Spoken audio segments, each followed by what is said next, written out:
Започва "Работим за Сливен", подкастът на Стефан Радев и кандидатите за общински съветници от ГЕРБ в Сливен. На 29 октомври можете да гласувате за тях с номер 7 в бюлетината. А в днешния епизод на подкаста ще говорим за приоритетите в сферата на спорта, туризма, свободното време и развитието на градската среда.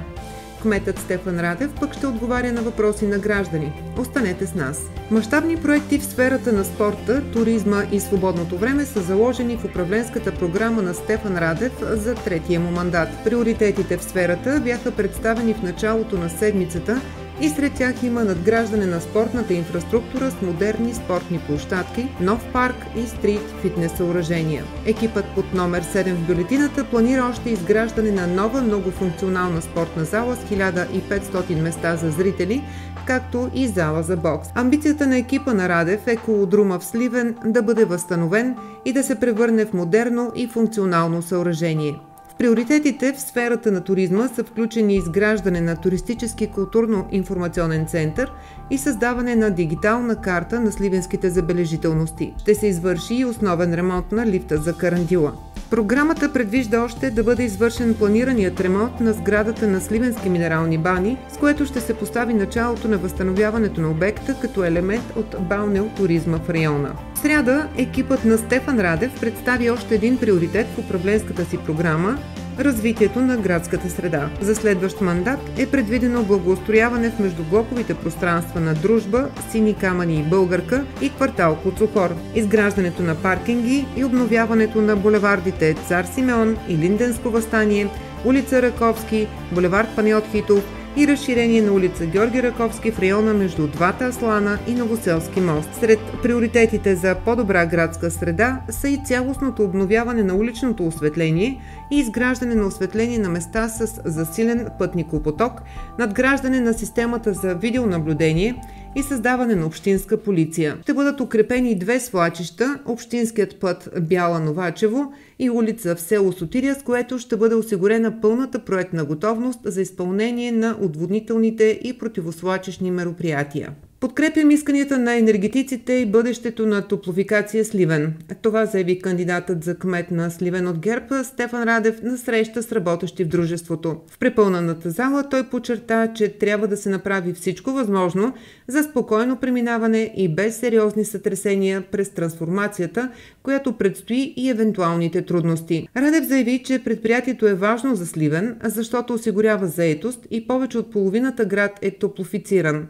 Той потвърди позицията си, че гражданите не трябва да плащат прехода към зелена енергия и в Сливен не трябва да има енергийно бедни жители. Стефан Радев е единственият кмет в страната, който критикува кратките срокове за изпълнение на всички заложени мерки в плановете за справедлив преход в страната. По време на срещата Стефан Радев запозна присъстващите с програмата за управление за следващия мандат и приоритетите заложени в нея – икономическо развитие, продължаване на подобренията в градска среда, инвестициите в детското здравеопазване и други. И така, срещаме се отново с кмета на Сливен и кандидат за трети мандат Стефан Радев, който ще отговори на 7 въпроса от граждани. Питанията са отправени в профила ви във Facebook, както и чрез анкетната форма "Заедно работим за Сливен", линк за която слушателите могат да намерят в бележките към епизода. Здравейте, готов ли сте за отговори? Готов съм, да. Радвам се, че има такъв интерес и толкова много въпроси от граждане. Започваме с Мануела Гочкова, която пише във Фейсбук. Моята препоръка е да се обърне внимание на паметниците и скулптурите из града. Повечето се нуждаят от почистване, с благодарност и уважение още дълги години да ръководите успешно града. Предвиждате ли работа в тази посока?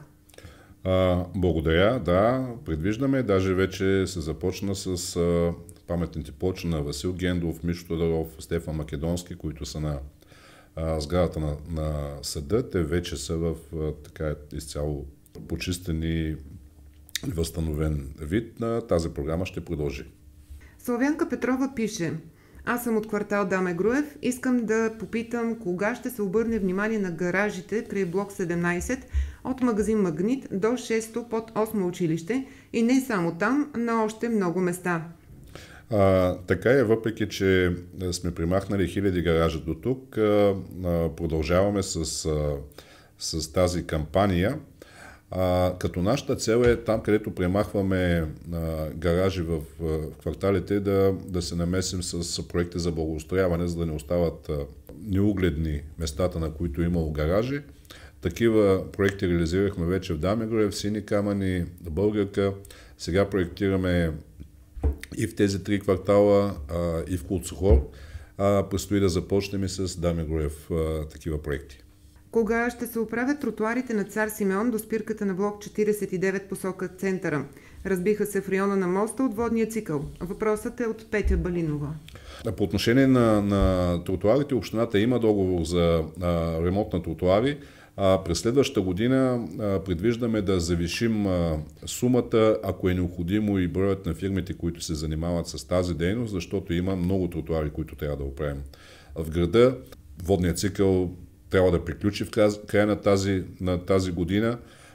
Това, което са развалили ВиК и техните изпълнители, би трябвало да си го поправят в рамките на техния проект, но така или иначе общината има много работа по възстановяването на всички тротуари в града. Божана Радиева пише: много моля, ако може автобус номер 6 до Сливенски минерални бани в 9 часа да продължава до Ковачите, Младово и Конево. Благодаря. Има ли такава възможност? Пряко, както е зададен въпроса, няма как. Автобус номер 6 е от градската транспортна схема. Автобуса, който пуснахме, общината пусна до Ковачите, Младово и Конево, е от общинска транспортна схема. По-скоро възможността е, ако има необходимост от допълване на тази схема с автобус от 9 часа, да се допълни линията за Конево с нов автобус. Ще проучим тази възможност. Ако има такава необходимост, ще го направим. Станимир Влахов пита: здравейте, господин Радев, има ли възможност за създаване на общински приют за кучета?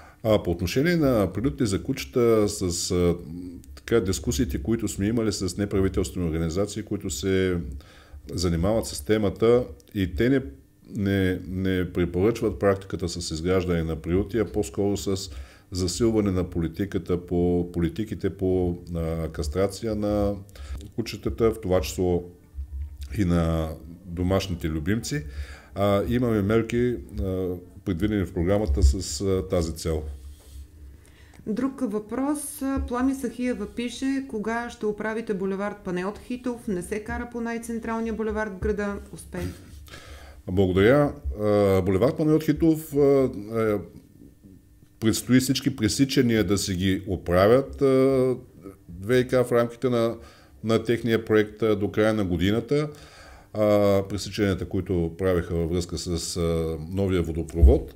В нашата програма е заложено цялостно преасфалтиране на булеварда в следващия мандат. И последният въпрос за днес е от Венцислава Кондева, която ви пита: кога ще се регулира кръстовището пред ДКЦ-2? Пред ДКЦ-2 на блока на килимите общината има готов разработен проект за регулиране на кръстовището с светофари.